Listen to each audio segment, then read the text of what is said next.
Corona virus के इस दौर में भारत जिस तेजी से और जिस अपनेपन से पूरे विश्व के देशों की मदद कर रहा है, चाहे वो हाइड्रोक्सी क्लोरोक्विन की आपूर्ति हो या फिर किसी भी पैरासीटामोल जैसी दवाइयों की आपूर्ति, या फिर मास्क हो या फिर वेंटिलेटर और तो और टेस्टिंग किट, सभी की आपूर्ति भारत सुनिश्चित कर रहा है। हाल ही में खबर आई थी, भारत ने कई देशों को इन जरूरी दवाइयों की आपूर्ति की। साथ ही भारत विश्व में सबसे तेजी से उभरती हुई अर्थव्यवस्था भी बन रहा है। साथ ही कोरोना वायरस से जिस सूझबूझ के साथ भारत सरकार निपट रही है, जिससे पूरे विश्व में एक संदेश गया है कि भारत एक जिम्मेदार देश है, और उसी को देखते हुए यूएनओ में भारत की स्थायी सदस्यता की मांग उठने लगी है। वैसे तो पहले भी कई देशों ने यूएनओ में भारत की स्थायी सदस्यता की मांग रखी है, लेकिन कई बार चाइना जैसे देशों की वजह से उसको स्थायी सदस्यता नहीं मिल पाई। लेकिन जिस टाइप से कोरोना वायरस का दौर चल रहा है और भारत एक जिम्मेदार देश के नाते और मानवता के नाते सभी देशों की मदद कर रहा है, उससे भारत की यूएनओ में स्थायी सदस्यता की प्रबल दावेदारी बनती है। वैसे भी भारत की स्थायी सदस्यता की दावेदारी कई सालों से बनती आ रही है, और हो भी क्यों ना, क्योंकि भारत एक सबसे बड़ा लोकतंत्र है। साथ ही यहाँ की 135 करोड़ से ज़्यादा आबादी अपने आप में बहुत बड़ा प्रतिनिधित्व करती है। पूरे विश्व को इस बात का आभास भी है कि इतनी बड़ी जनसंख्या के मुखिया देश को नज़रअंदाज नहीं किया जा सकता, और उसकी आवाज़ तो सुनना ही पड़ेगी।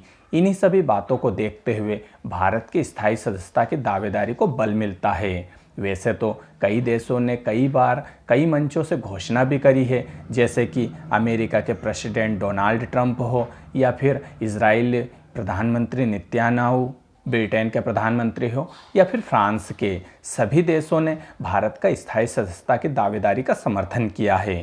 केवल चाइना ही एकमात्र रोड़ा बन रहा है जो कि भारत की सदस्यता में अड़चन डालता है। और इस कोरोना वायरस के दौर में वहाँ जिस तेज़ी से आगे बढ़ रहा है, उसी तेज़ी से भारत भी कई देशों की हेल्प करने में लगा हुआ है।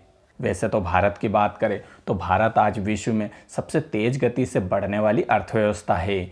इसकी इकोनॉमी चाइना के बाद दूसरे नंबर की सबसे तेज़ी से बढ़ने वाली इकोनॉमी है।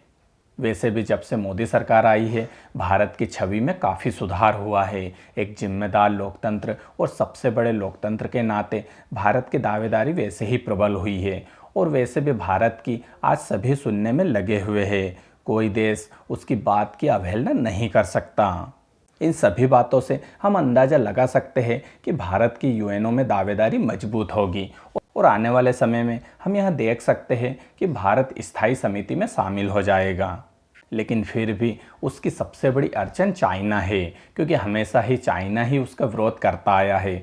4 स्थायी सदस्य, चाहे वो रशिया हो, अमेरिका हो, फ्रांस या ब्रिटेन, सभी उसका समर्थन कर चुके हैं, और कई अस्थायी सदस्य या फिर उसके सदस्य देश भी भारत का समर्थन करते आए हैं। लेकिन हमेशा अपने वीटो पावर का उपयोग करते हुए चाइना ने ही बीच में रोड़ा अटकाया है।